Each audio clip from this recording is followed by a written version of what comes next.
Bismillahirrahmanirrahim. Assalamualaikum warahmatullahi wabarakatuh. Sahabat-sahabat sekalian, alhamdulillah, puji syukur kita panjatkan kehadirat Allah Subhanahu wa taala. Sebagai muslim tidak lupa kita bersalawat kepada junjungan kita Rasul Muhammad sallallahu alaihi wasallam. Sahabat, kali ini saya mendapatkan tantangan cukup 10 menit katanya untuk membuktikan bahwa Yesus itu mengajarkan Kristen. Jadi tema diskusi kami itu adalah Yesus mengajarkan Islam atau Yesus mengajarkan Kristen. Ternyata terbukti Yesus itu mengajarkan Islam, sehingga menyebabkan lawan kita itu lari terbirit-birit, tidak bisa membuktikan. Jabaran yang dia jabarkan, materi yang dia jabarkan hanya membahas tentang ajaran oknum yang menginginkan Yesus menjadi Tuhan. Sementara tema kita adalah apa yang diajarkan oleh Yesus, Islam atau Kristen. Nah, kita bertitik tumpu kepada materi ini, dia malah mengajarkan bahwa Yesus itu adalah Tuhan. Nah, ini sangat menarik, sahabat. Karena terlalu berani dia untuk mengangkat tema ini, karena ini adalah tema yang dia pilih sendiri, dia ajukan, dan ternyata alhamdulillah Allah menunjukkan kebenarannya. Sesungguhnya Nabi Isa alaihissalam itu, atau yang mereka palsukan namanya menjadi Yesus, jelas, nyata, sejarah fakta, secara sejarah mengajarkan Islam. Ya, ini adalah merupakan hal yang sangat terpenting untuk kita ketahui. Yesus yang mereka tuhankan justru mengajarkan Islam. Demikian para sahabat sekalian, mudah-mudahan ini bisa membantu kita untuk memahami lebih jauh.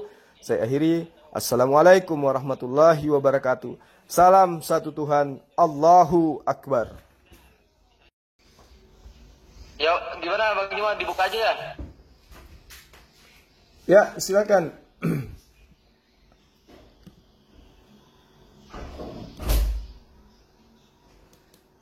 Silakan, Bang.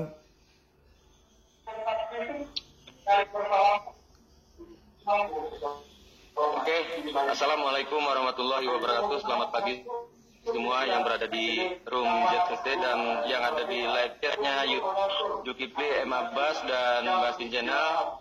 Segera saat ini akan ada debat satuha antara Ustadz Zulkifli M. Abbas dan Pak Rahasia. Oke, tidak berpanjang lebar, kita langsung saja buka perdebatan ini.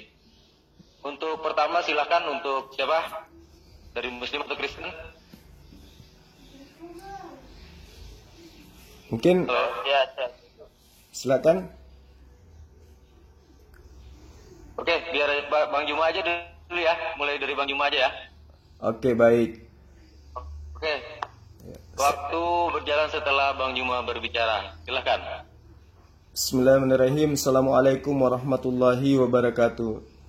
Jadi tema kita pada pagi hari ini, Yesus itu mengajarkan Islam atau mengajarkan Kristen. Ya. Nah, secara nyata di dalam kitabnya orang Kristen, Yesus itu nyata dia adalah utusan bagi Bani Israel. Karena dia utusan bagi Bani Israel itu menggunakan bahasa Ibrani. Ya, Bani Israel itu menggunakan bahasa Aramaik, bahasa Semitik, jadi bahasa Aram, bahasa Ibrani. Nah, ketika Yesus mengajarkan kepada Bani Israel pengajaran yang diterima dari Allah, maka tentu Yesus akan menggunakan bahasa ibu. Nah, di dalam Yohanes 14 ayat 27, di situ Yesus mengatakan, damai sejahtera kutinggalkan bagimu, damai sejahtera kuberikan kepadamu. Di dalam bahasa Ibrani, damai sejahtera ini shalom. Dalam bahasa Semitik itu ada 3, termasuk di dalamnya adalah bahasa Arab. Jadi ketika Yesus menyebut kata shalom, dalam bahasa Arabnya itu adalah kata Islam. Jadi kesimpulannya, Yesus mengatakan, Islam kutinggalkan bagimu, Islam kuberikan kepadamu. Sama ketika Yesus di Lukas 24 ayat 36, Yesus tiba-tiba nongol di depan murid-muridnya dengan mengatakan, Shalom alaihim, Islam buat kalian semua. Ya, ini untuk saya sementara, saya minta kepada rekan Kristen untuk menunjukkan bukti bahwa Yesus pernah menyebut kata Kristen. Silakan. Oke, selamat pagi kawan-kawan semua. Kita bertemu lagi ya. Jadi waktu ayat 10 sampai 11, ayat ini kembali menegaskan jika Yesus adalah Sang Firman dan pencipta langit dan bumi. Dan sekaligus ayat ini menegaskan serta menubuatkan banyak orang seperti kalian ini yang tidak mengenal Dia. Nubuat ayat ini sedang terjadi ketika saya melihat kalian. Yohanes 1 ayat 10 sampai 11. Sejak kapan kalian percaya Dia adalah monogene? Sejak kapan kalian percaya Dia adalah anak tunggal Bapa di surga? Yohanes 1:15 dalam ayat ini menjelaskan jika Yesus adalah kekal dan terbukti Yohanes Pembaptis bersaksi menjelaskan kepada kita jika Yesus telah ada sebelum dirinya ada sebagai manusia. Yohanes 1 ayat 16 sampai 17 kita mendapatkan karunia kebaikan, rahmat dan damai sejahtera hanya lewat Yesus Kristus, bukan lewat Tuhan yang lain. Tidak ada Yesus pernah mengenal nama Allah. Silakan cari dalam Yunani, memakai nama Aramaik, dia tidak pernah mengucap nama ALLAHSWT. Yohanes 1 ayat 18, Yesus memastikan saat kau melihatnya, kami, Anda, saya, mereka telah melihat Bapa. Masih belum pahamkah kalian, kawanku? Yohanes 1 ayat 18, gak perlu jauh-jauh, kita ke Yohanes 1 aja. Yohanes 1 ayat 23, Yohanes Pembaptis bersaksi bahwa Dia adalah pembuka jalan bagi Tuhan. Yang di sini dan yang di sini adalah dan bercerita tentang Yosua Hanasarei wa Melek Hayahudi yang dikuatkan oleh Yesaya dalam kitabnya 9 ayat 6. Oke, Yohanes 1 ayat 24 saya akan bahas satu persatu. Yohanes 1 ayat 24, Yohanes Pembaptis tunduk pada keilahian Yesus Kristus dengan memberitahukan dan bersaksi kepada kita semua betapa rendahnya dirinya dibanding Yesus Kristus yang adalah anak tunggal Bapa yang disebut Sang Firman itu. Saya akan jelaskan Yohanes 1 ayat 1 sampai 5. Ayat ini menjelaskan kepada kita semua dengan sangat benar dan baik jika firman Logos adalah Bapa atau Allah itu sendiri. Logos yang adalah dafar tidak bisa dipisahkan dari Bapa, namun dapat dibedakan. Kalian mengaku-ngaku percaya kepada Yesus. Apa kalian percaya Dia adalah Logos, Sang Firman itu? Di mulut saja, gitu loh. Jadi Sang Firman itu yang adalah Yesus adalah bagian dari Bapa dalam kesatuan Bapa, Putra dan Roh Kudus. Dan lalu dengan tegas ayat selanjutnya menjelaskan kepada kita siapa Logos ini. Dialah yang menciptakan segala sesuatu yang ada di dunia. Yohanes 1 ayat 1 sampai 5. Siapa yang menciptakan langit dan bumi? Yesus Kristus. Siapa yang berkuasa atas bumi dan surga? Yesus Kristus. Yohanes 1 saja sudah menjelaskan itu. Tanpa Logos atau firman yaitu Yesus Kristus tidak akan ada sesuatu yang dijadikan. Dialah pemberi hidup dan mati bagi setiap makhluk hidup. Terang itu adalah hidup dan Dia adalah terang itu. Yesus adalah terang itu. Ini adalah penjelasan ayat Yohanes 1 ayat 1 sampai 5. Penjelasan saya kurang cukup jelas lagi. Saya akan buktikan kembali. Tidak perlu berlama-lama, kawan. Tunggu, saya buka laptop saya. Yohanes 1 ayat 34. Yohanes Pembaptis bersaksi Yesus Kristus adalah bagian dari Bapa dan Yesus adalah anak tunggal Bapa. Apa kalian percaya tentang itu? Yahya mengatakan itu. Yahya ini siapa? Yahya ada dalam Al-Quran. Dia adalah nabi. Nabi yang diakui oleh Allahmu, Tuhanmu, walaupun hanya sepihak. Yohanes 1 ayat 48, ayat ini memberitahukan kepada kita semua jika Yesus adalah Maha tahu dan mengetahui segala apapun yang tersembunyi. Dia Maha tahu dan Dia mengetahui segala sesuatu. Yohanes 1 ayat 2 sampai Yohanes 2 ayat 4 sampai 8. Banyak yang bertanya apakah Bunda Maria tahu jika Yesus adalah Tuhan dan Juru Selamat. Dalam ayat ini kita diberitahukan jika Bunda Maria lah yang pertama kali memberitahukan dan menyuruh Yesus memperlihatkan dan menunjukkan kemuliaannya dan keilahiannya. Jadi bagi kawan-kawan yang sering bertanya soal apakah Bunda Maria tahu siapa Yesus, silakan buka ayat ini. Yohanes 2 ayat 4 sampai 8. Dialah pembuka jalan dan menunjukkan bahwa kemuliaan Yesus. Dia yang menyuruh memperlihatkan kemuliaan Yesus. Yohanes 2 ayat 11. Melihat ayat ini di sini Yesus menunjukkan keilahiannya yang pertama kali. Perlu dicatat ya kawan-kawan, kemuliaan Yesus itu bukan sekedar mujizat yang perlu komat kami dalam melakukan segala hal. Terlebih dahulu kemuliaannya adalah kehendak pribadinya secara langsung tanpa meminta kepada Bapa yang ada di surga. Pahami itu. Silakan lanjutkan kawan. Thank you. Baik. Silakan Bang Juma. Baik. Jadi tema kita Yesus itu mengajarkan Islam atau mengajarkan Kristen. Jadi kita tidak sedang membahas ajaran orang yang dikatakan sebagai Yohanes tentang Yesus. Ya, Tapi yang dibahas mengajarkan itu. Yesus adalah mengajarkan. Tapi yang diajarkan di sini yang ingin kita buktikan adalah Yesus itu mengajarkan Islam atau mengajarkan Kristen. Bukan apakah orang-orang sebelum Yesus, setelah Yesus itu mengajarkan menyembah Yesus dan mengakui Yesus itu sebagai Tuhan. Bukan itu. Kalau ajaran Kristen jelas mendudukkan Yesus itu adalah Tuhan dengan menggunakan Yohanes 1. Pada mulanya adalah firman, firman itu bersama-sama dengan Allah dan firman itu adalah Allah. Ini bukan firman Tuhan, juga bukan sabda Yesus, tetapi ini adalah himne filsafat Yunani. Nah, bagaimana dengan Yesus? Apakah mengajarkan Islam? Di awal tadi saya sudah mengatakan bahwa Yesus terang mengatakan kepada muridnya Bani Israel, Shalom. Shalom. Shalom itu bahasa Arabnya Islam. Jadi jelas Yesus mengajarkan Islam. Damai sejahtera kutinggalkan bagimu, Islam kutinggalkan bagimu, Islam kuberikan kepadamu. Nah, apakah bukti itu ada yang dilakukan oleh Yesus bahwa dia meninggalkan Islam untuk muridnya? Jelas. Yohanes 17 ayat 3. Ya, inilah hidup kekal itu, yaitu mereka mengenal Engkau satu-satunya Allah yang benar, la ilaha illallah, dan mengenal Yesus yang telah Engkau utus, Isa Rasulullah. Ini konsep Islam, syahadatnya Bani Israel kepada Yesus, murid-muridnya. Lalu Yesus mengajarkan sholat atau bertaubat. Matius 4 ayat 17. Yesus bertaubat untuk masuk ke dalam surga. Kenapa? Karena surga itu sudah dekat, maka bertaubatlah, kata Yesus. Dia maju berdiri, lalu kemudian bersujud. Setelah itu dia berdoa, ya Bapakku, jikalau sekiranya mungkin, biarlah cawan ini berlalu daripadaku. Tetapi janganlah seperti yang ku kehendaki, melainkan sebuah yang engkau kehendaki. Melainkan seperti yang engkau kehendaki, maksudnya. Yesus di Lukas 2 ayat 21 juga bersunat. Yesus berpuasa di dalam Matius 6 ayat 16. Semua yang digambarkan oleh Yesus dalam kehidupannya sebagai teori dan praktik kepada murid-muridnya yang asli, bukan kepada Kristen, nyata bahwa memang Yesus meninggalkan Islam untuk murid-muridnya. Damai sejahtera kutinggalkan bagimu, damai sejahtera kuberikan kepadamu. Tidak ada ajaran Yesus yang menjadi indikasi ajaran Kristen menyembah kepada dirinya. Yang ada adalah ajaran oknum-oknum yang tidak dikenal yang mengajarkan untuk menyembah kepada Yesus. Saya minta dalil untuk menyetarai pernyataan Yesus bahwa Islam kutinggalkan bagimu, Islam kuberikan kepadamu. Silakan. Oke, saya lanjut ya. Saya menjelaskan segala topik yang ada, bahwa orang Kristen yang menjalankan perintah Yesus, segala sesuatu apapun itu yang tadi saya sebutkan, silakan dinyimak. Kalian tidak ada percaya satupun ayat yang saya jelaskan dari Yohanes 1 hingga Yohanes terakhir. Kalian hanya mengklaim Shalom adalah Islam. Itu maumu, itu impianmu.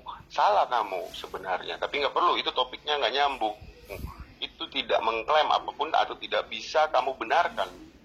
Itu hanya klaim-klaim kosong.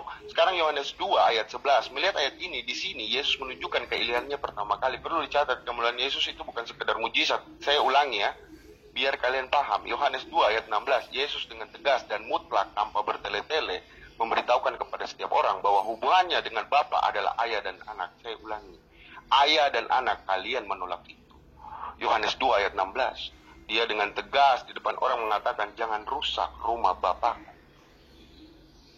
Hubungan antara ayah dan anak ini kalian tolak. Yohanes 2 ayat 18-22, di ayat panjang ini Yesus menjelaskan dengan tegas kepada kita apa itu sebenarnya bait suci, kiblat yang sesungguhnya dan benar. Bait suci atau kiblat yang benar adalah dirinya sendiri, yaitu Yesus Kristus. Kalian sholat lewat mana? Kalian beribadah lewat mana?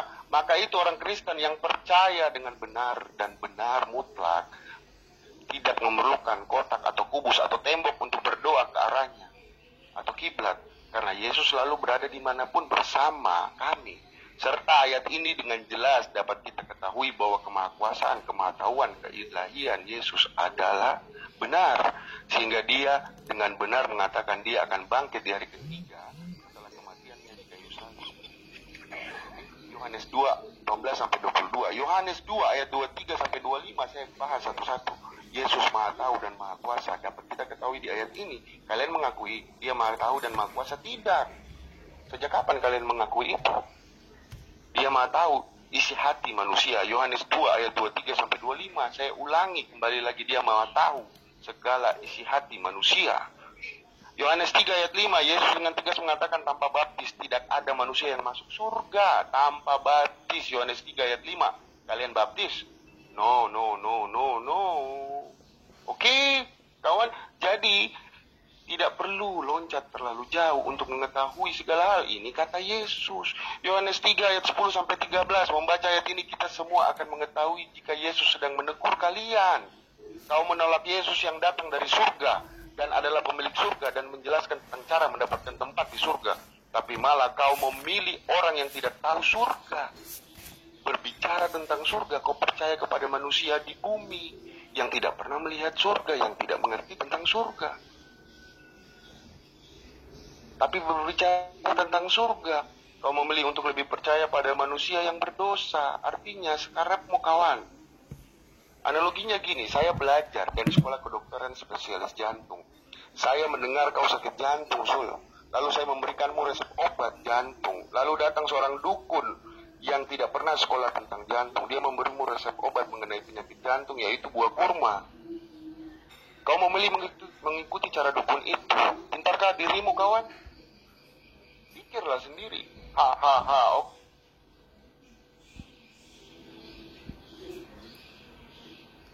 Ya, lanjut Kak Ganda Zuma. Oke, baik. Jadi mau dipelintir sampai kapanpun, itu tidak akan pernah bisa teman-teman Kristen ini menunjukkan bukti fakta Yesus itu mengajarkan Kristen.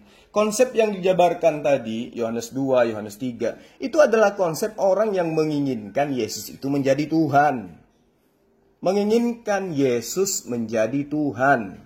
Makanya Yesus mengatakan di dalam Lukas 6 ayat 46, Matius 15 ayat 9, percuma mereka hormat kepadaku sementara mereka melakukan perintah-perintah manusia. Percuma mereka menyeru kepadaku Tuhan, Tuhan, sementara mereka meninggalkan perkataanku. Yesus mengajarkan, Yesus mempraktekkan. Yesus mengatakan, aku mengenal dombaku, dombaku mengenal aku. Mereka mendengarkan perkataanku dan mengikuti aku. Ketika aku syahadat, mereka harus syahadat. Ketika saya berpuasa, mereka harus puasa. Ketika saya sunat, mereka harus sunat. Ketika saya disalib, mereka juga harus disalib. Jangan cuman salib rohani. Ya. Itu baru dibilang pengikut Yesus. Tapi karena Yesus tidak pernah disalib, ya murid-muridnya juga tidak pernah disalib. Ya, salib itu hanya ada di ajaran pagan. Nah, kembali kepada tema, siapa yang diajarkan oleh Yesus? Islam atau Kristen? Yesus mempraktekkan ajaran Islam. Yesus menyerukan untuk menjadi Islam. Damai sejahtera ku tinggalkan bagimu. Damai sejahtera ku berikan kepadamu. Apa damai sejahtera ini? Ajaran, konsep. Bukan cuma slogan biasa. Makanya dikatakan, jika hidup keberagamaanmu lebih baik, tidak lebih baik dari ahli Torah, maka kamu tidak akan masuk ke dalam kerajaan surga. Itu konsep. Makanya dia katakan, damai sejahtera ku tinggalkan bagimu. Nah, apakah nubuatan-nubuatan tentang ajaran agama Islam itu sudah diajarkan oleh para nabi sebelumnya? Jelas. Bagaimana kemudian Yesaya 60 dari ayat 1 sampai ayat seterusnya itu bercerita tentang shalom, shalom, shalom. Dan di situ bercerita tentang Ahmad. Kenapa saya mengatakan Ahmad? Karena pintu-pintu gerbangmu di situ jelas ada kata di mana kata ini merujuk kepada huruf yang indikasinya jelas. Ya, di situ ada huruf he, ada huruf mem dan ada huruf dalet. Dalam bahasa Ibrani, huruf Ibrani itu adalah pujian. Pujian ini jelas adalah Ahmad dalam bahasa Arabnya. Dalam bahasa Arab Ahmad pujian, lalu kemudian di dalam bahasa Ibrani Shalom itu jelas kepada Islam. Tidak akan ada lagi kabar tentang perbuatan kekerasan di negerimu, tentang kebinasaan atau keruntuhan di daerahmu. Engkau akan menyebutkan tembokmu dengan sebutan Shalom, selamat atau Islam. Dan pintu-pintu gerbangmu engkau sebut dengan sebutan pujian atau Ahmad. Ini sangat jelas. Nubuatan ini tidak akan pernah pergi ke bangsa lain. Sebagai ganti tembaga aku akan membawa emas. Sebagai ganti besi aku akan membawa perak. Sebagai ganti kayu, tembaga, sebagai ganti batu dan seterusnya. Aku akan memberikan shalom. Aku akan memberikan damai sejahtera dan keadilan yang akan melindungi dan mengatur hidupmu. Ini harus digarisbawahi di sini. Ketika Yesaya menerangkan, aku akan memberikan damai sejahtera. Aku akan memberikan Islam, shalom. Dan akan mengatur dan melindungi hidupmu. Hanya Islam yang mengatur segala sesuatunya dalam hidup pemeluknya. Mulai dari tidur sampai tidur kembali. Hanya ada dalam ajaran agama Islam. Tunjukkan dalil di mana Yesus menyebut kata Kristen di dalam pengajarannya. Silakan. Kristen adalah Kristus, ya, pengikut-pengikut Yesus. Tidak perlu dijelaskan, seluruh dunia sudah mengetahuinya. Yohanes 3 ayat 14 sampai 18. Yesus dari atas, kau dari bawah, kawan. Yesus dari surga, kau dari bumi. Yesus turun dari telah menjelaskan dan berfirman kepada kita mengenai siapa yang percaya padanya akan mendapat hidup yang kekal. Namun kalian malah memilih percaya pada manusia yang hanya menyampaikan sesuatu yang berlawanan dengan apa yang diberitahukan Tuhan yang punya surga itu dan kekekalan.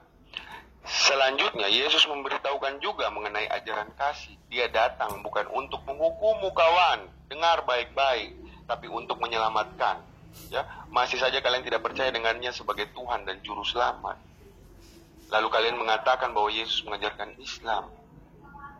Kalian mengklaim lagi-lagi kata shalom. Aneh sepertinya, tapi nggak apa-apa lah, itu hak kalian. Yohanes 3 ayat 20-21, di ayat ini Yesus menyinggung kalian semua. Segala yang kalian tutupi dari begitu banyak hal yang salah adalah kejahatan, dan itu berasal dari setan, dosa, dan kejahatan. Yesus memanggilmu dalam terang yang selalu baik dalam segala hal, karena dia adalah terang itu. Yohanes 3 ayat 20-21, Yohanes 3 ayat 31-36, Yohanes Pembaptis bersaksi sekali lagi atas keilahiannya Yesus Kristus yang kekal. Dan dari mana asal Yesus Kristus dia beritahu, yaitu dia datang dari surga dan dia adalah terang, serta Yesus adalah dari Bapa dan memiliki sesuatu yang Bapa punyai, yaitu kuasa atas segala sesuatu di bumi dan di surga. Terakhir, Yohanes 4 ayat 9, ya, Yohanes 4 ayat 13-15. Ayat ini Yesus memberitahukan kita, mengumpamakan kehidupan dengan air yang kekal. Yesus adalah air yang kekal. Dia memberi. Ya, waktu habis swasta, terima kasih. Ya, waktu habis swasta, terima kasih. Mohon ditahan, waktu sudah habis swasta. Moderator yang mengatur jalannya diskusi kali ini. Nah, untuk Kakanda Zuma, waktu tinggal 1 menit 35 detik. Silahkan. Baik. Jadi lagi-lagi Anda tidak membuktikan kalau Yesus itu mengajarkan Kristen. Yang Anda buktikan dengan dalil-dalil itu adalah oknum yang menginginkan Yesus menjadi Tuhan. Kami paham itu. Anda nggak ajarkan juga kami tamat dengan Kristen. Nah, Kristen ini berasal dari mana? Dari nubuatan yang Yesus sudah jelaskan. Jika orang berkata kepadamu, lihat Mesias ada di sini, ada Mesias di sana, jangan kamu percaya. Jadi saya tidak bisa percaya dengan apa yang kamu omongkan tentang Yesus. Nggak bisa percaya saya. Jadi bila ada orang berkata, dia Yesus, dia lihat di padang gurun ketika dia ke Damsyik, rebah ke tanah. Siapakah engkau Tuhan? Kata Yesus, jangan kau percaya. Jangan kamu pergi atau lihat ketika ketika ada oknum yang mengatakan ada Yesus di dalam bilik. Siapa yang di dalam bilik menulis surat ke jemaat-jemaat? Kata Yesus, janganlah kamu percaya. Matius 24 ayat 26. Jadi nubuatan itu sangat jelas. Di dalam Matius 16 ayat 6, berjaga-jagalah agar kamu waspada terhadap orang Farisi. Siapa orang Farisi ini? Baca Kisah Rasul 23 ayat 6. Lagi-lagi dia adalah Paulus. Jadi Yesus tidak pernah mengajarkan Kristen. Yang mengajarkan Kristen itu Kristen sendiri dan Paulus itu sendiri. Yesus jelas mengajarkan Islam. Islam kutinggalkan bagimu, Islam kuberikan kepadamu. Yohanes 14 ayat 27. Ya, jadi Islam menjadi Islam karena itu rangkaian dari ajaran para nabi termasuk Yesus. Yesus mengajarkan Islam, Yesus tidak pernah mengajarkan Kristen, yaitu menyembah kepada dia dan makan babi dan mengaku dosanya ditebus di atas tiang salib. Demikian dari saya. Terima kasih Kanda Zuma Wabis.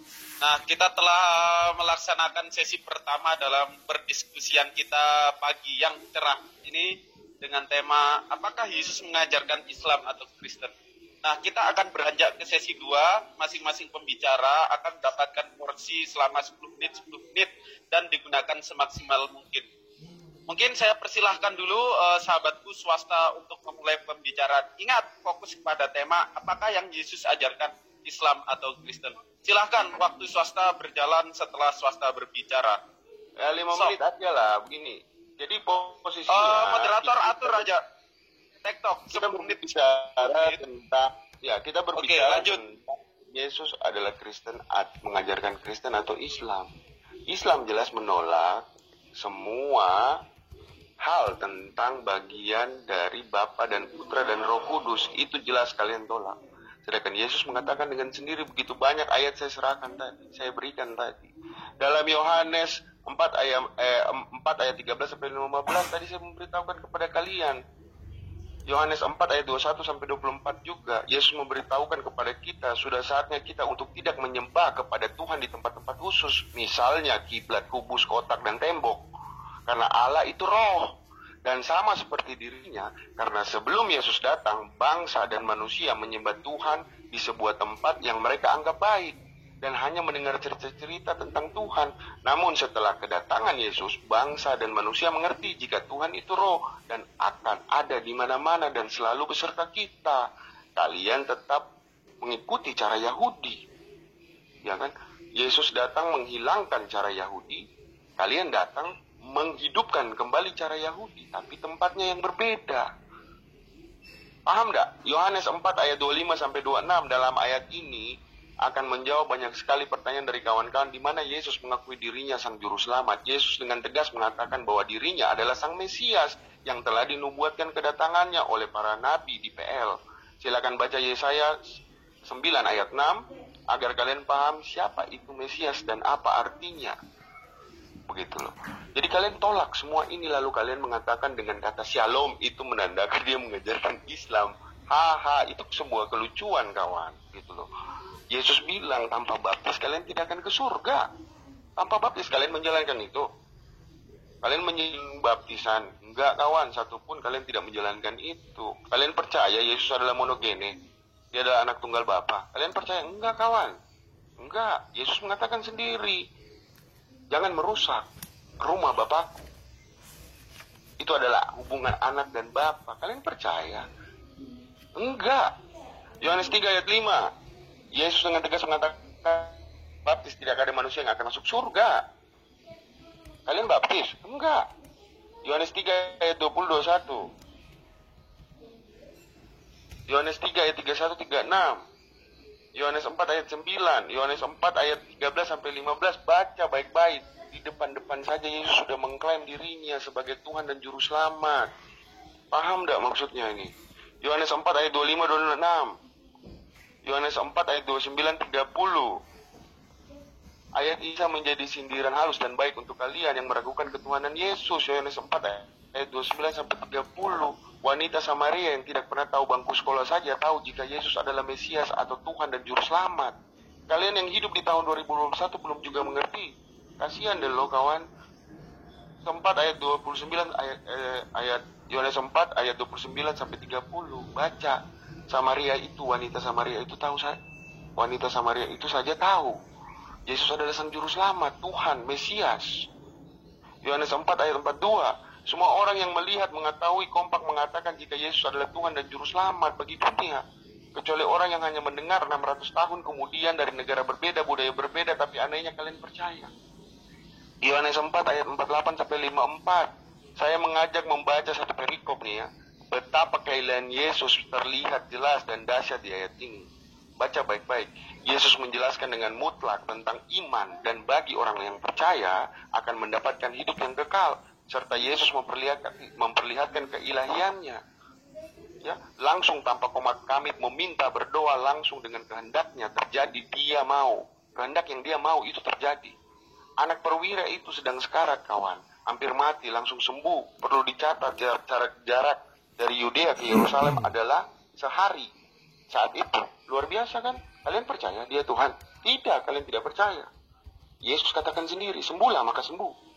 Tidak pernah dia meminta komat kamit dulu, A, B, C, D, Tuhan bantu saya. Tidak pernah. Dia mengatakan langsung, sesuai dengan kehendaknya. Yohanes 5 ayat 5-9. Lagi dan lagi kita melihat keilahian Tuhan. Segala Tuhan yaitu Yesus Kristus. Dusta apa lagi yang kalian mau tutupi di sini? Yesus menyembuhkan dengan kehendaknya orang lumpuh yang sudah sejak 38 tahun terbaring sakit. Hanya dengan sekali ucapan, berdirilah dan berjalanlah.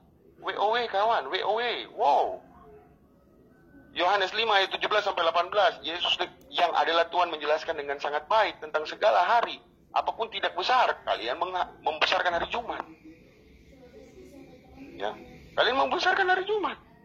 Saya mau bilang apa? Daripada pekerjaan kasih, Yesus menjelaskan tiap hari kau bisa memuji Tuhan, tapi pekerjaan kasih kau harus lakukan. Itu kata Yesus. Tidak boleh kau mensakralkan hari Jumat. Yesus mengajarkan seperti itu, tapi kalian hidupkan lagi ajaran dari Yahudi. Itu Lanjut Kanda Zuma. Oke, jadi sedikit saya hanya ingin mengajarkan ya. Dari tadi Anda tidak menyentuh sedikit pun bahwa Yesus itu mengajarkan Kristen. Kalau Anda menerangkan Yesus itu melakukan mujizat-mujizat, juga kami mengimani itu. Kenabian dia memang ditopang oleh mujizat.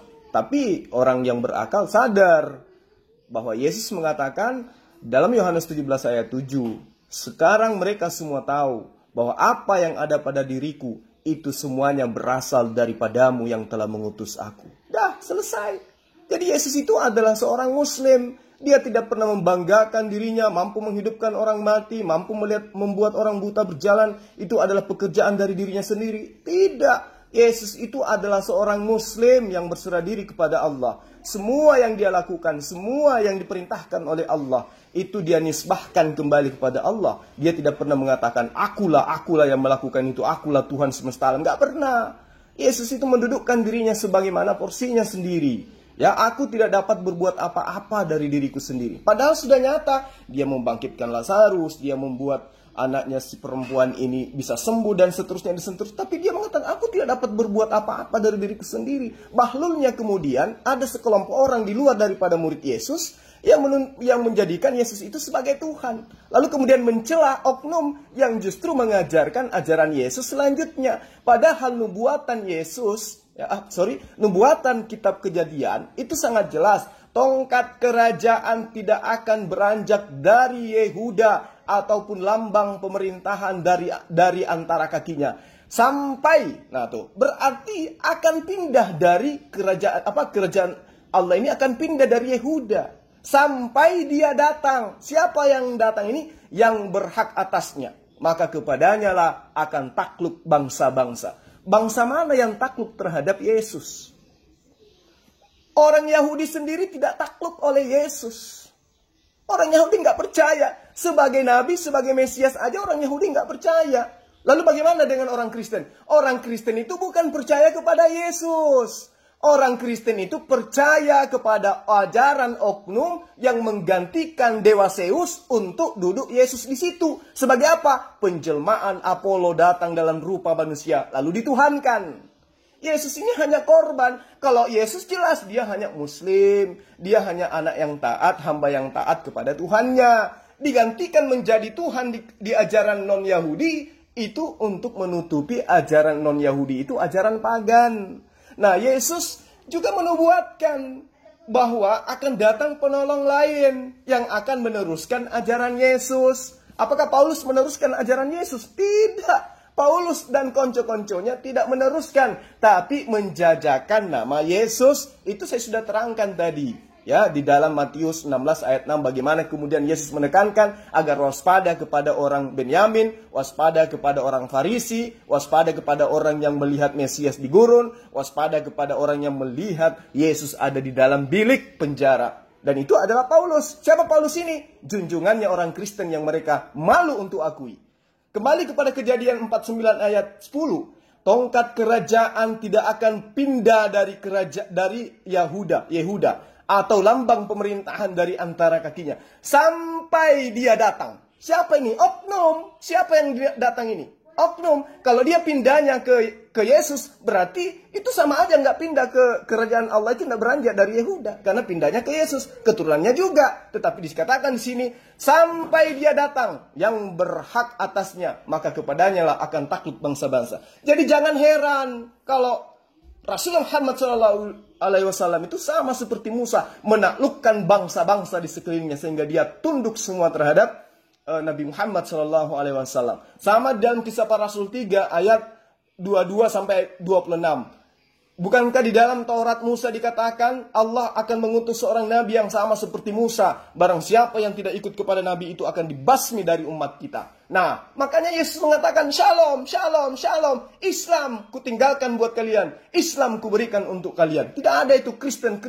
Kalau Kristen itu Anda katakan sebagai Kristus, Mesias, orang yang diurapi, nggak ada masalah. Tetapi ketika Kristen yang dimaksud menyembah kepada Yesus, makan babi, tidak bersunat, ibadah hari Minggu, dan seterusnya, itu Yesus tidak pernah mengajarkan. Ya, baca lagi Kejadian 49:10, di situ jelas kerajaan Israel Yehuda akan dipindahkan sampai kepada datang oknum yang mampu menundukkan bangsa-bangsa, dan itu adalah Rasulullah Muhammad SAW. Kembali kepada pertanyaan saya, mana bukti Yesus mempraktekkan ajaran Kristen? Silakan. Ya, lanjut swasta.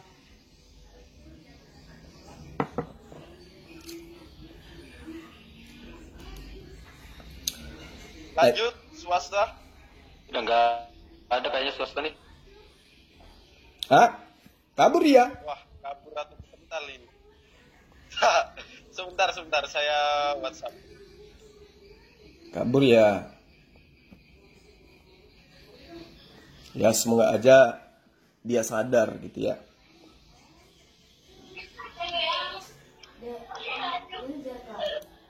Assalamualaikum. Waalaikumsalam warahmatullahi wabarakatuh. Bang Zuma, Yesus yang bilang Kristus itu ada enggak Bang Zuma? Nggak ada. Nggak ada. Dia disebut Mesias aja nggak mau dia. Ya, iya. Apa kabar Bang Juma? Baik, alhamdulillah. Bang, ini siapa? Swasta tadi mana ya? Rasanya kabur. Bang Ini hamba WA kental atau kabur nggak tahu. kabur itu. Kayaknya kabur tuh. Nomornya WhatsApp Takut ya. Iya, karena memang Yesus itu tidak pernah mengajarkan atau memberi ajarannya dengan nama Kristen. Dalam misi tugas dia sebagai guru, sebagai rasul, itu tidak pernah memberi nama ajarannya sebagai ajaran Kristen. Konsepnya, tatanannya itu tidak pernah. Jadi tidak ada tersentuh sedikit pun ajaran Kristen itu kepada Yesus. Yesus tidak pernah memerintahkan umatnya Bani Israel untuk sembahyang di gereja, ya, kumpulan orang-orang yang memiliki kulub. Itu nggak ada, itu Yesus mengajarkan untuk beribadah di gereja. Yesus juga tidak pernah menyatakan dirinya sebagai Tuhan pencipta alam semesta. Lalu Yesus juga tidak pernah memerintahkan Bani Israel untuk menyembah dirinya. Ya, silakan Bang. Misalnya dikorek-korek sekarang misalnya acara ibadahnya orang Kristen yang sekarang kita lihat itu ada ndak yang pernah dicontohkan oleh Yesus, maksudnya ada ndak itu? Coba Bang, artinya kan kita berbicara fakta yang sekarang itu loh, kok mereka itu masih tetap bertahan pada asumsinya bahwa ajaran yang dibawa Yesus itu mereka kerjakan saat ini itu ada ndak itu? Nggak ada sama sekali. Karena baptis itu, jujur ya, baptis itu bukan ajaran Yesus. Baptis itu adalah ajaran Yohanes. Yesus seumur hidup tidak pernah membaptis satu manusia pun. Ini tolong dicatat. Yesus tidak pernah membaptis satu muridnya pun. Ya, jadi ajaran baptis ini ajaran akal-akalan. Ajaran akal-akalan untuk melegalkan Trinitas. Nah, adakah ajaran yang diamalkan oleh orang Kristen yang bersumber dari ajaran Yesus? Tidak ada. Beribadah di gereja. Yesus tidak pernah beribadah di gereja. Yesus beribadahnya di sinagog. Nah, kalau Yesus sudah jelas mengajarkan dia tidak menghilangkan setitik pun dari hukum Taurat, berarti Kejadian 17 ayat 14, dan orang-orang yang tidak bersunat harus dibasmi dari umatnya karena telah membatalkan perintah perjanjianku, kata Allah. Berarti yang ada di gereja itu kan manusia-manusia berkulub semua. Andai saja Yesus hidup pada masa sekarang, seperti yang kita ketahui Yesus mengusir orang-orang yang berjual di bait suci, maka Yesus jangankan orang yang berkulub di dalam rumah ibadah, orang yang menjual aja diusir, diobrak-abrik. Apalagi manusia berkulub di dalam gereja, pasti dihabiskan semua. Karena kenapa? Yesus mengajarkan kitabnya Bani Israel. Dimanapun kitab Bani Israel itu ada di antaranya, bunuh semua orang yang tidak bersunat. Tuh. Jadi kumpulan yang ada di gereja itu adalah orang-orang yang bakal dibunuh oleh Yesus. Karena Yesus mengatakan di dalam Lukas, ya, siapapun seteruku yang tidak mau aku menjadi rajanya, bawa di hadapanku, bunuh mereka di hadapanku. Itu pernyataan Yesus. Tapi itu belum teraplikasi karena Yesus keburu dikejar dan diobo-obo oleh tentara Romawi, sementara pasukannya baru 11 orang, baru 12 orang. Itu pun yang satu juga berkhianat. Jadi tidak ada ibadah orang Kristen itu yang berkesesuaian dengan ajaran Yesus ketika dia datang menjadi guru pada Bani Israel. Makanya swasta lari, kabur, karena dia tahu bahwa ajarannya itu bukan ajaran Yesus.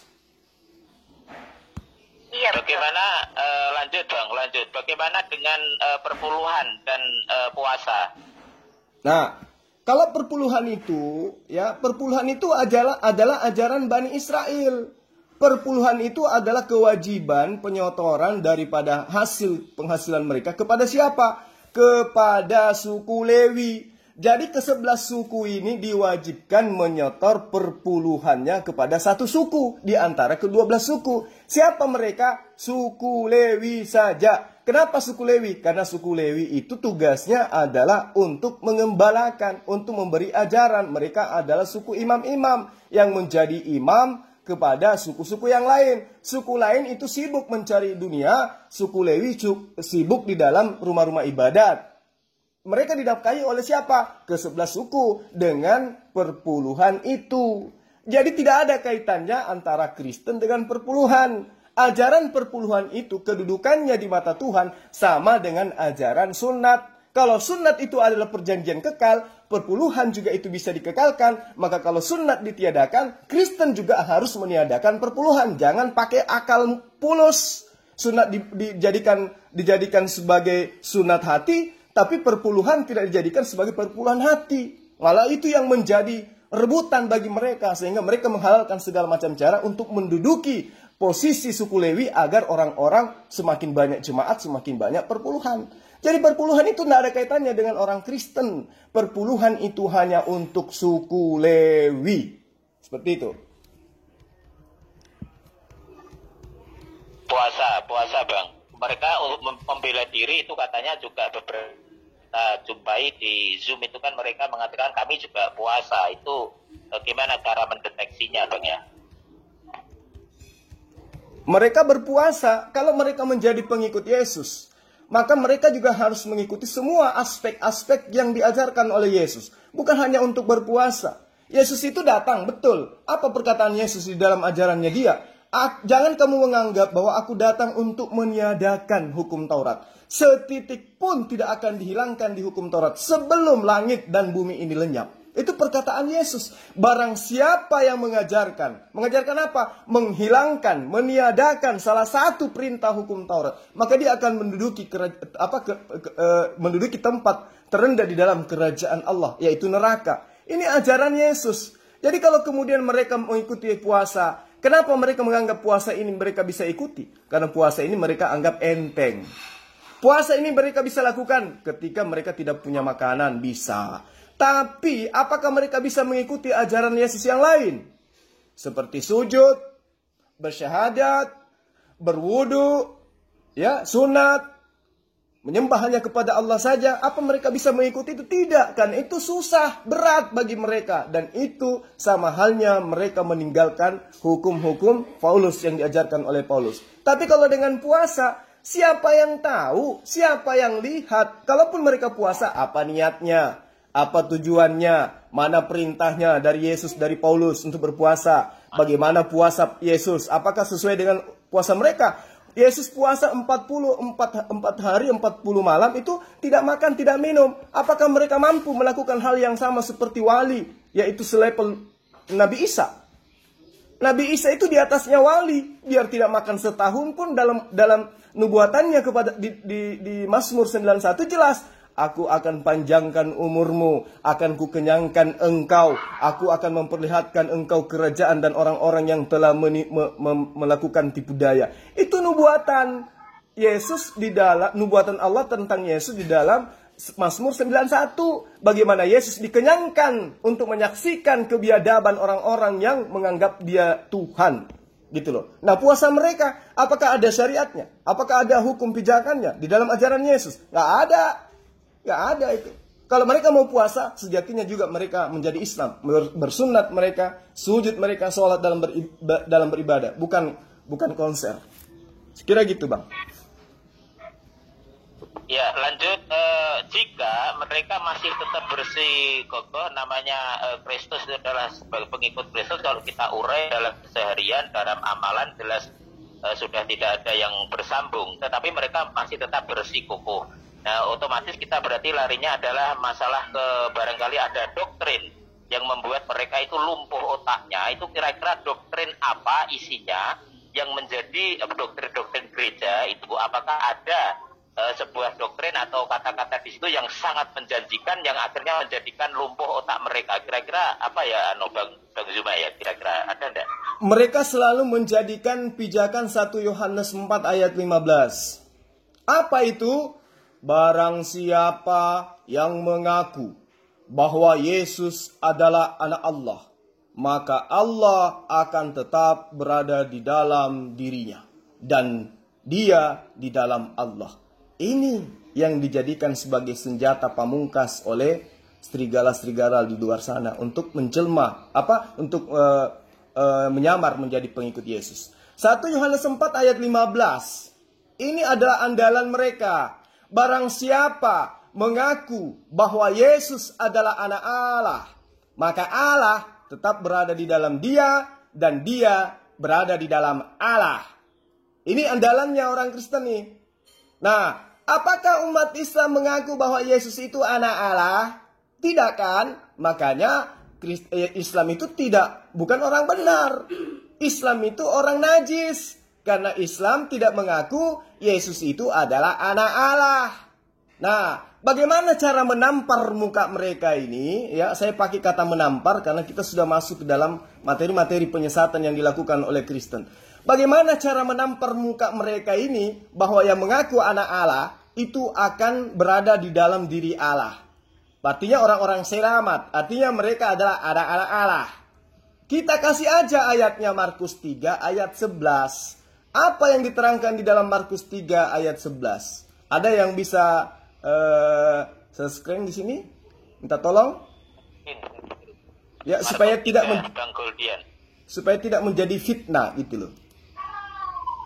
Tafadol. Ya, kita belajar ya. Ya, kita ulas ini karena si serigala tadi sudah kabur setelah tidak bisa membuktikan.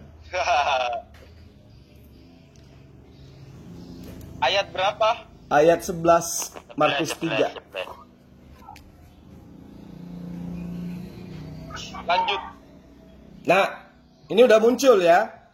Jadi di terjemahan lama, di situ jelas dikatakan semua iblis pun tersungkur di hadapan Yesus, ya.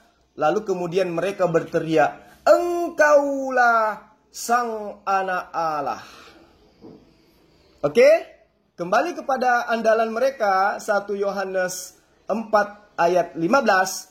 Barang siapa yang mengaku bahwa Yesus adalah anak Allah, maka Allah tetap berada di dalam dia dan dia di dalam Allah. Markus 3 ayat 11, ternyata iblis juga berada di dalam Allah dan Allah berada di dalam diri setan, iblis. Nah, sekarang ya bagaimana caranya kita bisa membedakan antara setan dengan Allah mereka? Ternyata di dalam diri setan itu juga ada Theos atau Allah mereka. Pusing dia ini. Berarti dia dan juga setan sama. Kalau Islam kan tidak mengakui Yesus itu sebagai anak Allah. Ternyata bila mana roh-roh jahat atau iblis atau setan melihat Yesus, mereka jatuh tersungkur di hadapannya dan berteriak, "Engkaulah anak Allah." Engkaulah anak Allah artinya adalah sekarepmu. Terserah kaulah. Kalau setan mengaku Yesus itu anak Allah, berarti Allah berada di dalam diri setan. Saya kira gitu. Masya Allah. Oh iya, Kada, udah nemu nggak nama malaikat yang bikin Tuhan Yesus ketakutan? Oh belum.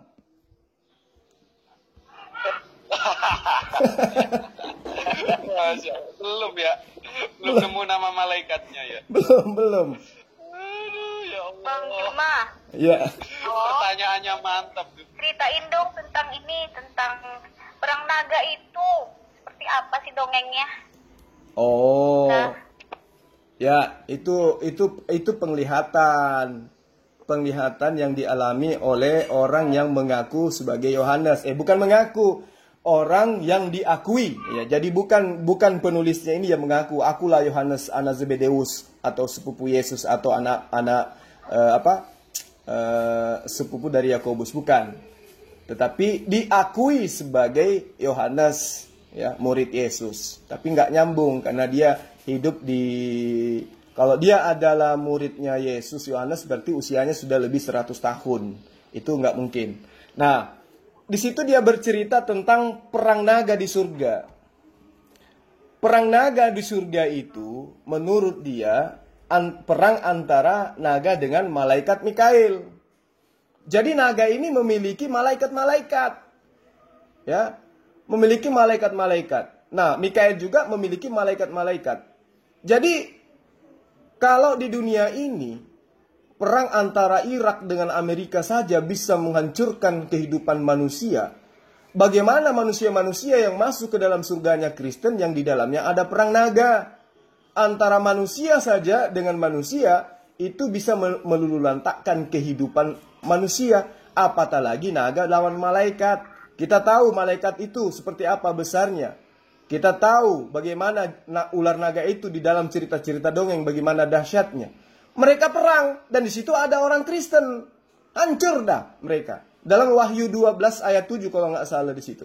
Jadi perang naga antara Mikail dengan malaikat-malaikatnya berperang dengan naga dan juga malaikat-malaikatnya. Jadi ternyata ular naga ini juga punya malaikat gitu loh. Ini cerita dongeng ini, ya. Cerita dongeng ini enggak masuk akal. Karena katanya surga itu adalah tempat kudus. Tempat kudus. Tapi ternyata Berarti di surga mereka ada perang naga. berperang dengan malaikat gitu ya? Gimana? Berarti maksudnya itu naga berperang dengan malaikat gitu ya? Iya, jadi di surga itu ada perang. Yang berperang di situ adalah ular dunia hayal, yaitu ular naga, ya, berperang dengan malaikat Mikail. Ya saya nggak tahu dia beli senjata dari mana, nggak ngerti saya. Mana tahu Amerika ada memberikan sumbangsi di sana atau gimana? Malaikat ya? Besok aja Mel, besok di surga tak ajak nonton itu perang naga. Aku Iya. lanjut Bang Zuma. Artinya mereka itu kan dengan bersikukuh dengan 1 Yohanes 4:15 tadi, kemudian kita bantah dengan di mana tadi Markus 3:11. Kemudian saya pengen misalnya Bang Zuma bisa mengerti bocoran lah tentang doktrin ini loh Bang. Yang saya tembak itu kan masih barangkali yang melumpuhkan otak kan doktrin dari bapak-bapak gereja yang barangkali tidak tertuang di biblosnya. Itu kira-kira ada enggak Bang ya yang menjadikan mereka itu masih tetap bersikukuh darahnya itu loh. Maksudnya kan ada beberapa buku yang tidak diproduk, dijual bebas kan katanya kan ada. Itu kira-kira isinya yang menjadikan mereka itu kok sampai lumpuh akal sehat ini loh, itu loh Bang. Ada enggak doktrin gereja? Doktrin gereja yang membuat mereka lumpuh itu banyak. Ya, kita ambil misalnya gini, sederhananya. Tidak ada satupun manusia yang diselamatkan karena taat kepada Taurat. Ini doktrin. Ini doktrin. Tidak ada satupun manusia yang diselamatkan karena amal kebaikan. Ini doktrin. Tetapi orang-orang itu diselamatkan ketika mengakui Yesus itu adalah Tuhan, anak Allah. Itu menurut doktrin mereka. Nah, apakah kemudian ini pernah diajarkan oleh para nabi? Jangan para nabi deh. Yesus. Adakah Yesus pernah mengajarkan bahwa hukum Taurat itu adalah kutuk? Adakah Yesus pernah mengajarkan bahwa aku datang untuk meniadakan hukum Taurat? Gak ada. Jadi dari mana dasar pijakannya? Bahwa Taurat itu tidak menyelamatkan. Taurat itu, kalau kita mengikat diri dalam Taurat, berarti kita mengikat diri di dalam kutuk hukum Tuhan. Dari mana mereka dapat? Ya dari bapak-bapak gereja. Nah, apa kemudian yang ingin dia jajakan? Simple. Cukup mengaku Yesus itu adalah Tuhan, tidak usah menyembah kepada Tuhan, tidak usah mengikat diri dengan aturan-aturan Tuhan, nggak usah capek-capek menghafal-hafal kitab suci, tidak perlu. Tapi yang pasti, akui Yesus sebagai Tuhan, lancar membayar perpuluhan, Anda akan selamat. Itu udah selesai. Maka dari itulah kemudian misi mereka apa? Perbanyak kandang. Bikin kandang di mana-mana. Soal serigalanya mau ada atau tidak, itu soal belakangan. Yang penting kandangnya dulu ada. Nah, kalau sudah ada kandangnya, barulah ya membuat tim ke pelosok-pelosok, bawa apa yang mereka butuhkan, bawa apa yang mereka anggap bisa untuk dikelabui dan lain sebagainya. Bahkan banyak di antara mereka yang dengan gagah berani ke pasar, belanja ayam, belanja beras, masak rame-rame, lalu beli dos, dibungkuslah di dalam dos itu, lalu ke persimpangan jalan, lalu kemudian dia kumpulkanlah orang-orang yang tidak berdaya di situ, lalu mereka tipu-tipu dengan ajaran yang tadi yang saya katakan. Itu banyak itu yang sekarang kayak gitu. Nah, itulah yang kemudian Yesus katakan, dari buahnya lah kamu akan mengenal dia. Saya kira seperti itu, Bang. Itu salah satu doktrin yang tidak ada di dalam kitab suci mereka. Ya, barangkali mereka kan membuat doktrin itu ya tadi ya berpijak dari ayat yang di Yohanes 4:15 itu akhirnya dikembangkan menurut tafsir mereka yang menjadikan lumpuh tadi kan, yang tidak ada satupun manusia tadilah yang, dan selanjutnya itu ya berarti Bang ya. Ini kan misalnya dibuat materi seperti monolog, artinya menginformasikan ke teman-teman kita Muslim memang bagus sebenarnya ini. 30 menit paling kan cukup itu untuk mengapa mereka tetap dalam ajarannya itu loh. Masalahnya kalau dikaitkan dengan isi Alkitabnya kan berarti Yesus itu berdoa, Yesus itu khitan, Yesus itu tidak makan babi, tidak minuman keras, Yesus itu dan lain sebagainya yang identik ya, yang 11-12 dengan Islam, meskipun ajaran mereka belum sempurna tapi kan disempurnakan oleh Islam. Ternyata mereka masih tetap bersikukuh gitu loh, bersikukuh kok sampai pertanyaan besar kan itu, maksud saya itu menjadi pertanyaan besar kok sampai dibela-belain seperti itu. Berarti di situ kan pasti ada janji-janji atau angan-angan kosong ya, dari angan-angan kosong yang berdasar pada doktrin yang oleh para bapak gereja itu tadi.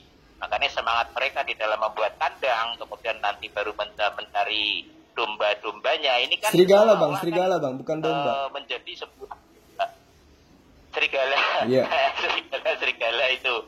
Jadi masalahnya apa ya? Kalau kita lihat fenomena, mereka bercakar-cakaran ya ini antar genom itu. Kemudian nanti muncul genom baru yang baru lagi. Ini kan membuat kita ini yang menyaksikan, yang menonton ini kan sebenarnya kan heran gitu loh.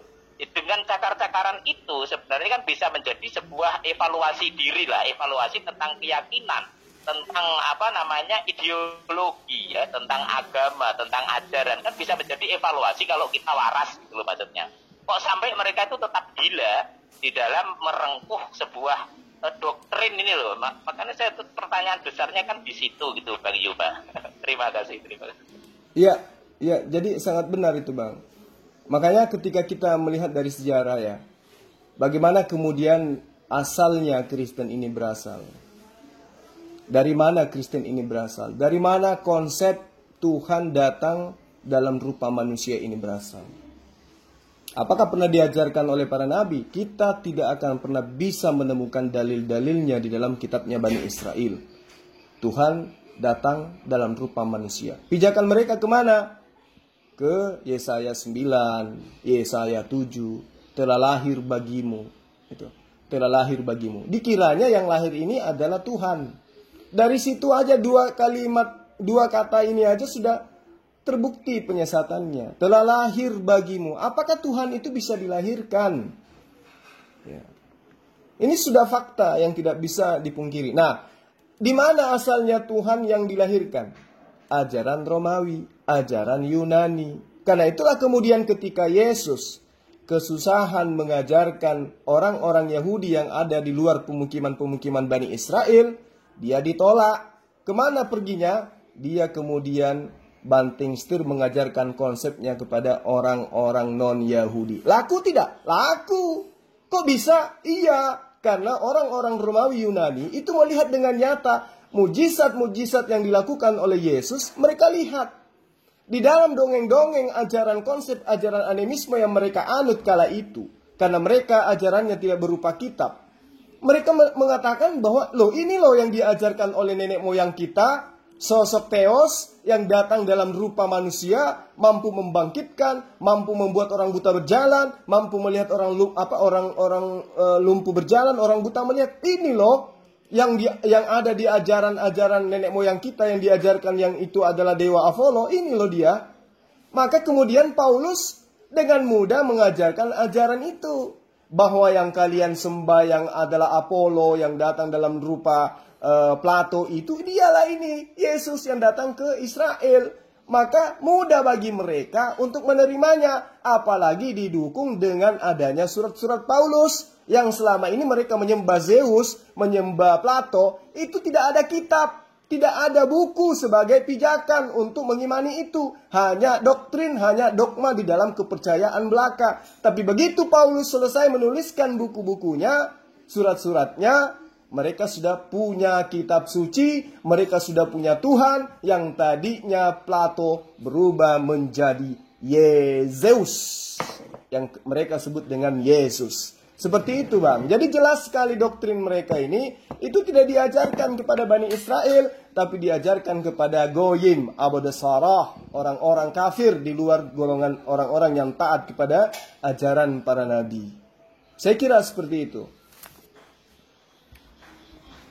Terima kasih Bang Juma atas jawabannya. Bisa kita catat bahwa ini adalah sebuah ilmu yang luar biasa ya, untuk membemperi ya, untuk menangkal mereka yang hanya berdasarkan dengan asumsi, doktrin, kemudian satu ayat yang sangat-sangat masih kita ragukan tentang kebenarannya, apakah original text-nya juga seperti itu tadi yang di 1 Yohanes 4:15 tadi. Ini teman kita ada yang bertanya, Bima kalau masih ada waktu mohon izin, ini dari Aki Mutia Yukimura. Bang Juma tanya dong, saat ini sejarah dunianya lebih nyata di Biblos daripada yang ada di Al-Quran. Gimana tanggapannya? Monggo Bang Juma. Gimana bang? Sorry saya kurang jelas. Pertanyaannya gimana bang? Halo? Saat ini sejarah dunia, ya kan? Saat ini sejarah dunia itu katanya lebih nyata di Biblos itu loh. Itu terjadi di sejarah dunia. Barangkali seperti ini. Mereka itu kan berdasarkan fakta sejarah, barangkali seperti itu. Yang dulunya itu loh. Itu daripada Al-Quran gitu. Lebih nyata di Biblos lah. Ini gimana tanggapannya? Apakah ini hanya sekedar asumsi atau pembelaan diri? Atau ini sebuah indikasi mereka sudah putus asa, akhirnya membuat anggapan-anggapan atau simpulan-simpulan. Barangkali seperti itu Bang Yuma. Monggo Bang Yuma. Oh iya. Ini ada ditulis di komennya ya. Oke, Bang Suma tanya dong, saat ini sejarah dunia katanya lebih nyata di Biblos daripada yang ada di dalam Al-Quran. Gimana tanggapannya? Jadi gini, kalau kita berbicara mengenai sejarah, orang-orang ketika berbicara sejarah berarti kita tidak boleh melepaskan garis geografis yang ada di dalam sejarah itu sendiri. Contoh, Rasulullah Muhammad SAW menerima wahyu pertama di mana? Di Goa Hira. Sejarah Goa Hira ini apa masih bisa dinikmati sampai hari ini? Bisa. Ya toh? Nah, bagaimana dengan Bukit Golgota, Bukit Tengkorak? Apakah secara fakta bisa dibuktikan Bukit Tengkorak itu di mana? Kalau sekarang kita ke tanah Yudea, ke Yerusalem, tanya orang-orang di sana, mana Bukit Tengkorak itu? Mana Golgota itu? Ada yang menunjuk ke kanan, ada yang menunjuk ke kiri. Kenapa? Karena bingung. Coba ke Arab sana, tanya mana Gua Hira. Apakah ada orang yang menunjuk ke kiri ke kanan? Enggak. Satu-satunya adalah mengarah ke Gua Hira itu sendiri. Ini secara sejarah loh ya. Kita buktikan bahwa apapun yang tertuang di dalam Islam tentang tarik Islam itu jelas dalilnya ada gitu loh.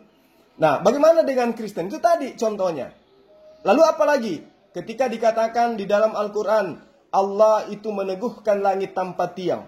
Bagaimana kitabnya orang Kristen? Dikatakan langit itu bertiang. Sekarang ayo mari kita cari secara sejarah. Kapan tertulis ada ilmuwan yang menemukan langit itu punya tiang? Ini aja dulu. Sangat sederhana. Bagaimana kemudian Al-Quran menerangkan bahwa manusia itu akan dibangkitkan ya di hari kemudian dengan porsi masing-masing, kembali kepada kodratnya masing-masing. Artinya setiap manusia itu punya identitas tersendiri yang tidak bisa tertukar dengan orang lain. Dengan cara apa? Dengan melihat jari-jarinya. Apa di jari-jari itu? Sidik. Apa sidik itu? Tanda pengenal yang tidak bisa diingkari oleh siapapun kebenarannya. Apakah ditemukan oleh Al-Quran? Ditemukan 1400 tahun yang silam. Bagaimana dengan kitabnya Bani Kristen? Apakah betul pernah diajarkan orang menyembuhkan penyakit panu dengan cara orang itu dikurung 14 hari tanpa mandi, tanpa ganti baju? Apa ada yang bisa membuktikan secara ilmu kedokteran seperti ini? Nggak ada. Nah, inilah bukti bahwa Al-Quran itu adalah cerminan daripada kebenaran Sang Pencipta alam semesta. Dan kitabnya orang Kristen itu adalah cerminan karangan-karangan orang yang tidak menerima wahyu dari Allah. Tapi mereka berbangga diri menuliskan sesuatu yang bukan firman Tuhan, tetapi hanya berdasar daripada hayalan mereka. Nah, lalu fakta apa lagi yang kita butuhkan? Kebenaran apa lagi yang ingin kita pungkiri dari kebenaran Al-Quran? Adakah dalil-dalil dalam Al-Quran ini yang bertentangan dengan sains? Bagaimana dengan kitabnya orang Kristen? Lalu polanya yang kita lihat sekarang dalam kehidupan sehari-hari. Ajaran kasih. Ajaran kasih apa yang dimiliki oleh orang Kristen yang tidak dimiliki oleh agama lain? Tunjuk. Ya, paling yang kita lihat bagi-bagi Indomie ketika ada bencana. Ya, sebarkan tabloid mengajarkan orang meninggalkan Islam untuk menuju kepada ajaran menyembah kepada Yesus. Hanya itu yang mereka punya kelebihan. Di samping itu kelebihan apa lagi yang mereka punya yang tidak dimiliki oleh umat Islam? Ya, paling satu, mereka mampu menciptakan mesin kondom. Kalau Islam tetap memegang teguh la taqrabuz zina. Jadi bagaimana mungkin membuat sebuah penemuan seperti mesin kondom seperti yang mereka temukan? Yang Islam berikan kemudian di muka bumi ini yang paling berguna bagi umat manusia saat sekarang itu adalah bukan hanya semata-mata ajaran kasih, tetapi ajaran bersyariah. Bank syariah, pegadaian syariah, semua sudah jelas dalam Islam diajarkan yang seperti itu. Nah, adakah ajaran Kristiani yang bisa dijadikan sebagai acuan berasas negara? Tidak ada. Di Indonesia ini saja, asas negara kita ketuhanan yang Maha Esa. Itu sudah tidak layak mereka itu sebenarnya ya. Tapi kini tidak usah kita bahas. Yang pasti mereka cukup tahu diri. Tuhan mereka itu ada 3. Tidak pantas sebenarnya. Ya, tidak pantas sebenarnya. Saya kira seperti itu. Bang, di sini akan terima kasih jawabannya Bang Zuma. Siap. Ini gini Bang, sebentar. Ini akan saya kerucutkan. Maksudnya Bang Zuki Mura ini barangkali seperti ini. Mereka mengatakan bahwa Biblos lebih sesuai dengan sejarah itu. Barangkali satu contoh adalah bahwa di Biblos itu adalah ada terjadinya penyalipan dan itu ada saksi. Kemudian kalau di Al-Quran adalah orang yang diserupakan. Ini coba barangkali pembelaan mereka seperti itu. Itu kan fakta sejarah. Itu kan ada saksinya. Ya, kalau Al-Quran saksinya siapa? Ini barangkali kalau ada waktu dijawab sekarang atau barangkali nanti di lain waktu. Monggo barangkali sedikit aja Bang Juba. Monggo. Iya, jadi gini loh. Itu yang saya katakan tadi. Ketika kita berbicara sejarah, ada Goa Hira, tempat penerimaan wahyu.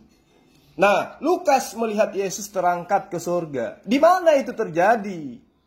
Di tanah Yudea bagian mana itu terjadi? Lalu kesaksian-kesaksian mana yang bisa dijadikan acuan pembenaran? Apa keterangan-keterangan saksi tentang itu? Terbukti Rasulullah Muhammad SAW menerima wahyu pertama di Goa Hira. Ya, Apa yang terjadi kepada orang-orang yang sesama dengan beliau? Mereka percaya kepada beliau yang mulia ini. Ya, Jazirah Arab mengakui kenabian beliau. Karena apa? Karena pembuktian daripada ajarannya itu nyata.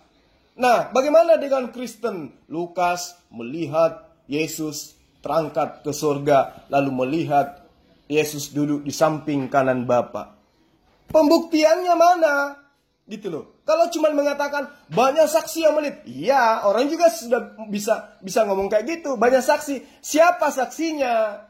Apa bunyi kesaksiannya? Bagaimana kemudian pembuktian daripada uji kritis daripada TKP yang terjadi? Apakah ketika kita survei TKP sesuai dengan kesaksiannya?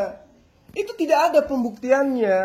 Jadi ketika dikatakan banyak saksi, siapa aja saksinya? Kalau Yesus terangkat ke surga, betul-betul dilihat oleh mereka siapa saksinya, dan keturunan-keturunan saksi ini apakah semuanya menjadi Kristen? Tidak. Maka daripada itu yang mengherankan kemudian Yesus katanya lahirnya di tanah Yudea. Yesus bermukjizat di tanah Yudea. Yesus di sana terangkat ke surga, mati dan bangkit di sana. Lalu kemudian dengan ayat-ayat palsu, ya, buatan Lembaga Kitab Indonesia yang menggantikan langit menjadi surga, katanya di situ terjadi terangkat Yesus ke langit, ke surga. Tapi faktanya sampai hari ini yang menjadi pusat kekristenan yang mengangkat Yesus itu menjadi Tuhan, itu di Vatikan, di Roma, bukan di tanah Yudea. Mana keturunan-keturunan mereka? Mana anak cucu Maria? Baik Maria Magdalena maupun Maria mamanya Yesus. Mana keturunan saudara-saudaranya Yesus? Keturunan Yakobus dan seterusnya, Nikodemus dan seterusnya. Mana murid keturunan-keturunannya dia yang masih memegang teguh adat pengajarannya menyembah kepada Yesus? Mana? Tidak ada. Yang ada kemudian adalah keturunan tentara-tentara Romawi yang menyaksikan mukjizat-mukjizat yang dilakukan oleh Yesus, memberitakan kepada Roma bahwa Zeus turun di tanah Yudea menjadi Yesus. Itu yang ada, sehingga Vatikan menjadi basis kekristenan, basis pengajaran pagan dalam konsep selimut Kristen. Itu yang perlu dipahami. Kalau saksi, mana saksinya? Jangan terlalu jauh. Saksi melihat Lukas bertemu Yesus. Siapa? Ada. Siapa? Tidak ada. Kalau kita kan jelas. Sahabat-sahabat Rasulullah bertemu dengan Rasulullah, yang memberitakan tentang Rasulullah adalah orang-orang yang siang malam bersama dengan Rasulullah. Yang memberitakan tentang Yesus kepada mereka siapa? Lukas, Markus, Matius. Yang konon ceritanya Matius ini bukan Matius pemungut cukai. Kenapa? Karena Matius, pengarang Matius, itu melihat Yesus memanggil Matius si pemungut cukai ini, pemungut pajak ini. Ya, jadi jelas, itu sangat jelas. Ya. Jadi tidak ada kebenaran dari sisi apapun mengenai sejarah.